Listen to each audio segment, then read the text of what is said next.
आवाज़ी समातुन ताईं radio voice of सेंट लंदन। एक बार ये नुस्खा आजमा के देख लें कि उन्वान से नदीम अख्तर ने लिखा। 1947 में हिंदुस्तान और पाकिस्तान आज़ाद हुए और 1971 में मशरक़ी पाकिस्तान बांग्लादेश बन गया।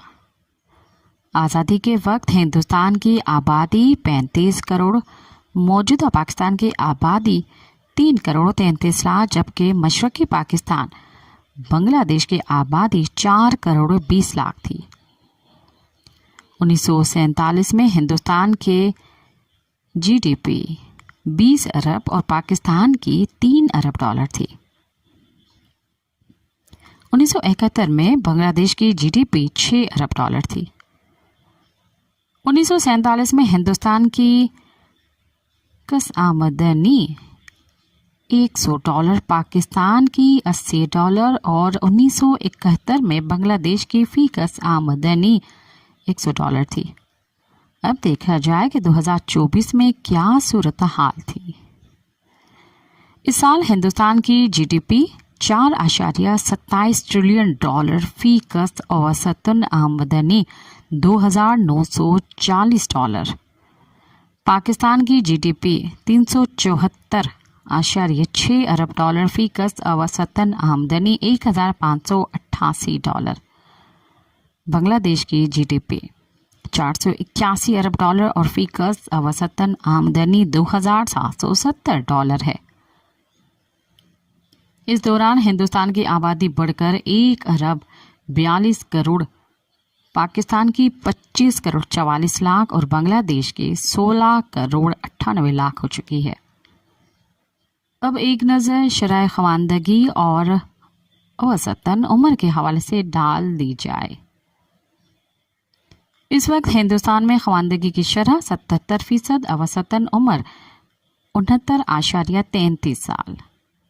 पाकिस्तान में शरह ख़वानदगी 62.68%, औसतन उम्र 66.43 साल और बांग्लादेश में शरह ख़वानदगी 76.36% और औसतन उम्र 75.20 साल है।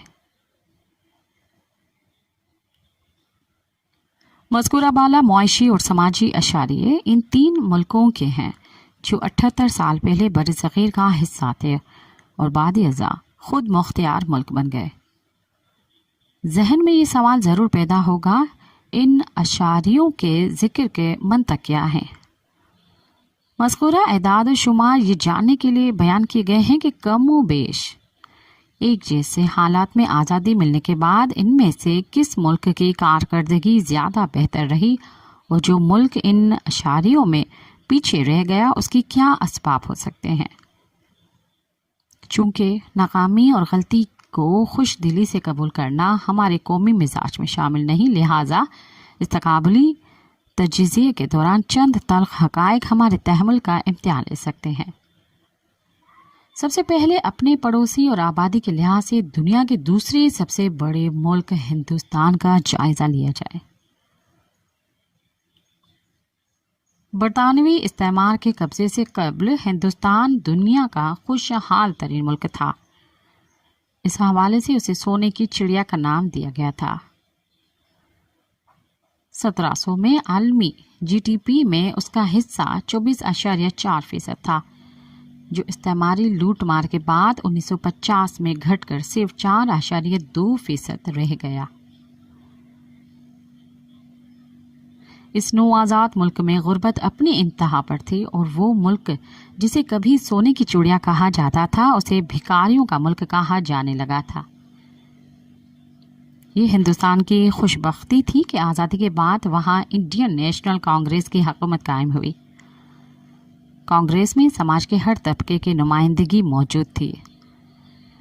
इस जमायत की क़यादत आला तालीम याफ्ता, रोशन ख़याल और कौम परस्त सियासतदानों पर मुश्तमिल थी।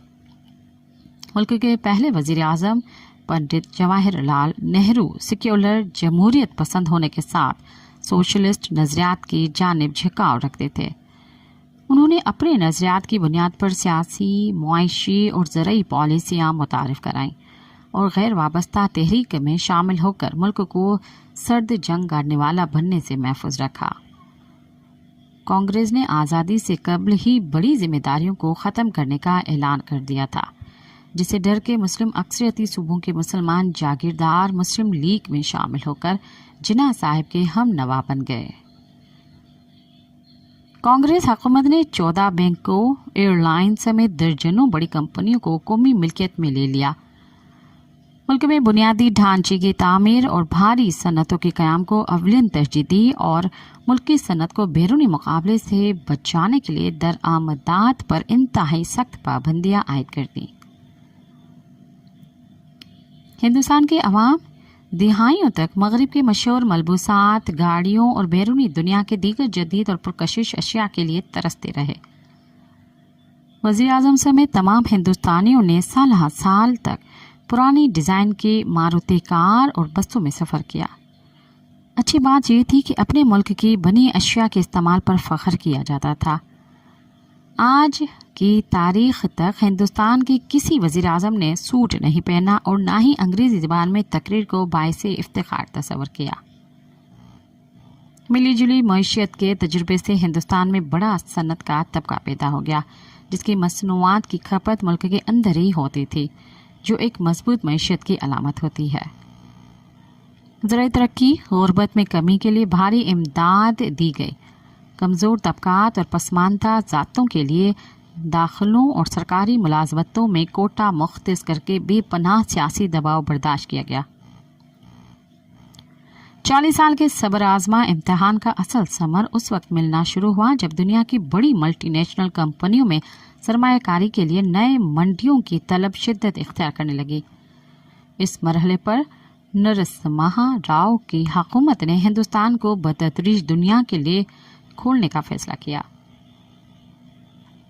ان کے بعد منموہن سنگھ، اٹل بہاری واجپئی نے اس عمل کو جاری رکھا اور موجودہ وزیر اعظم نریندر مودی نے بھی ان پالیسیوں پر عمل کر کے معاشی کرشمہ کر دکھایا۔ 2014 سے 2024 کے 10 سالوں میں ہندوستان کی جی ڈی پی میں دگنا اضافہ ہوا، جو $2.1 ٹریلین سے بڑھ کر $4.2 ٹریلین ہو گئی۔ ہندوستان نے اپنے سابق آقا برطانیہ سے دنیا کے 5ویں سب سے بڑی معیشت کا اعزاز چھین کر اپنے نام کر لیا۔ یہ وہ برطانیہ تھا جس نے 200 سال تک برصغیر کو لوٹ کر کلاش کر دیا تھا، جس کا حساب اس کے سابق نو آبادی نے 75 سال میں چکتا کر دیا۔ اب ہم آتے ہیں بنگلہ دیش کی طرف۔ اپنے قیام کی ابتدائی دہائیوں میں بنگلہ دیش سنگین بحران کا شکار رہا، لیکن بعد ازاں سیاسی استحکام، مارکیٹ دوست اصلاحات اور درست معاشی پالیسیوں سے وہ عالمی سرمایہ کاروں کی توجہ کا مرکز بن گیا۔ اس نے اپنے انسانی وسائل کا بہترین استعمال کیا اور ٹیکسٹائل، مصنوعات اور گارمنٹ انڈسٹری کو عروج پر پہنچا دیا، اور دنیا میں ان مصنوعات کا دوسرا سب سے بڑا برآمد کنندگان بن گیا۔ بنگلہ دیش کی برآمدات 60 ارب یعنی پاکستان سے تقریباً 2 گنی زیادہ ہیں۔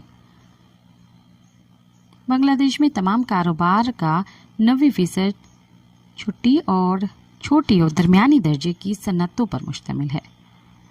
اس وقت اس کے زر مبادلہ کے ذخائر $26 ارب سے زیادہ ہیں۔ بنگلہ دیش میں زمین کی کمی اور موسمی تغیرات کے باوجود زراعت میں نمایاں ترقی کی ہے اور جی ڈی پی میں اس کا حصہ 11% سے زیادہ ہے۔ سماجی اور معاشی ترقی مذکورہ بالا حقائق کے تناظر ہمیں اپنا موازنہ ان 2 ملکوں سے ضرور کرنا چاہیے۔ ہندوستان نے چند بنیادی اصول طے کر کے اپنے سفر کا آغاز کیا۔ سب سے پہلی ترجیح وفاقی پارلیمانی جمہوریت کے قیام کو دی گئی اور وقت ضائع کیے بغیر دنیا کا سب سے بڑا تحریری آئین تیار کر لیا گیا۔ ہمارے لیے جمہوریت اہم نہیں تھی، اسی لیے ملک ٹوٹنے کے بعد حالت مجبوری 1973 میں آئین بن کر نافذ ہوا، جس کے بعد آئین اور اس کو بنانے والوں کا حشر ہمارے سامنے ہے۔ ہندوستان نے دوسرا اصول یہ طے کیا کہ حالات جو بھی ہوں جمہوری عمل میں کبھی کوئی رکاوٹ نہیں ڈالی جائے گی۔ اس کے برعکس ہم نے غیر اعلانیہ طور پر طے کیا کہ جمہوریت کو ہرگز مستحکم نہیں ہونے دیا جائے گا، 1999 तक 18 वज़ीर आज़म आए और निकाले गए और कोई भी 2.5 साल से ज़्यादा नहीं रह सका। हमारे पड़ोसी ने बुनियादी सनतें लगाईं, कौमी सनतकार को तहफ़्फ़ुज़ दिया, दरामदात पर कड़ी पाबंदियाँ आयद की। हमने उसके बरक्स पॉलिसी अपनाई, मुल्क को मगरब की मंडी बना दिया, मगरबी मसनूआत के इस्तेमाल को वजह इफ्तिखार समझा। आज भी हमारे इस्तेमाल की ज़्यादा अशिया दरामद या दरामदी खाम माल से तैयार की जाती हैं। हिंदुस्तान ने गैर वाबस्ता खारजा पॉलिसी इख्तियार की। हम सेंटो में शामिल होकर मगरब की झोली में जा गिरे। पड़ोसी ने तिजारत, ट्रेड, जबकि हमने इमदाद, एड को तरजीह दी। ऊँटों पर अमेरिकी गंदम की बोरियां और गर्दन में थैंक यू अमेरिका की खैर मुकद्दमी तख्तियां लटकाकर सड़क पर मार्च किया गया। 77 साल बाद हम आज भी इमदाद, एड पर जिंदा हैं।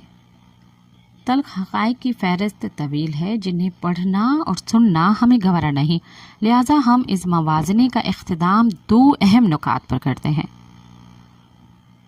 हिंदुस्तान ने तालीम और इसके मयार को बहुत अहमियत दी। आज़ादी के फ़ौरन बाद अगस्त 1951 में वज़ीर तालीम मौलाना अबुल कलाम आज़ाद ने अमेरिका के Massachusetts institute of the technology MIT के तर्ज पर कायम Indian institute of technology IIT का इफ्तिताह कर दिया था और 1954 में वज़ीर आज़म जवाहरलाल नेहरू इसको पहले कन्वोकेशन के मेहमान खुसूसी थे। इस वक्त हिंदुस्तान के 23 शहरों में आला तरीन मयार के ITs मौजूद हैं, जिन पर सालाना $1 अरब से ज़्यादा खर्च किया जाता है। इन इदारों के प्रोफेशनल्स की पूरी दुनिया में ज़बरदस्त तलब है। हमारी जामियात के मयार और माली मसाइल का तज़किरा न किया जाए तो बेहतर होगा। अब दूसरे नुक्ते का जिक्र हो जाए। हिंदुस्तान में बदतरीन सियासी इख्तलाफात के बावजूद मुआशी पॉलिसी को न सिर्फ जारी रखा गया बल्कि उसे मज़ीद बेहतर बनाया गया। कांग्रेस के वज़ीर आज़म नरसिम्हा राव ने इस्लाहात का जो सिलसिला शुरू किया था उसे आने वाले तमाम हुकूमतों ने जारी रखा। बांग्लादेश की कारकर्दगी भी हमसे काफ़ी बेहतर है। उसकी वजह कारोबार दोस्त मुआशी इस्लाहात और उन पर पायदार अमल दरामद है। खालिदा जिया से लेकर हसीना वाजिद और मोहम्मद यूनुस की मौजूदा हुकूमत ने मुआशी पॉलिसियों का तसलसल जारी रखा।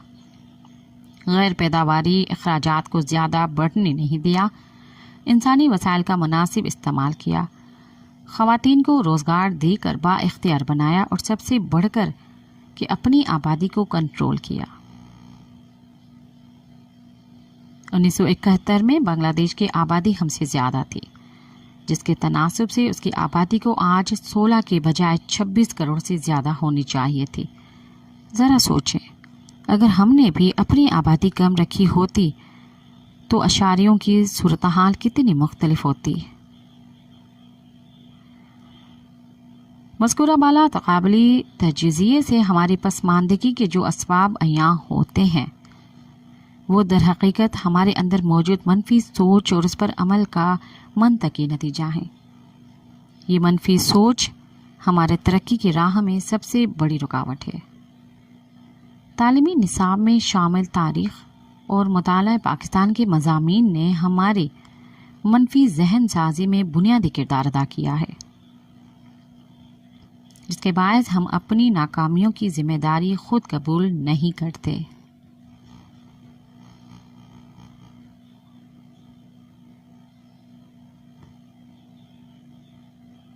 बल्कि उसे गैरों की साजिश करार देकर मुकालमा ख़त्म कर देते हैं।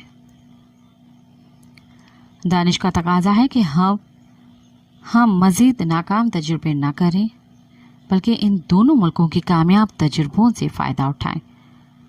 ऐसा तब मुमकिन होगा जब हम अपने अंदर अज़ली दोस्त और अज़ली दुश्मन के तंग दायरे से निकलने की हिम्मत पैदा कर लेंगे। एक बार ये नुस्खा आजमा के क्यों न देख लिया जाए। अवाजी समातुन ताई radio voice of central London.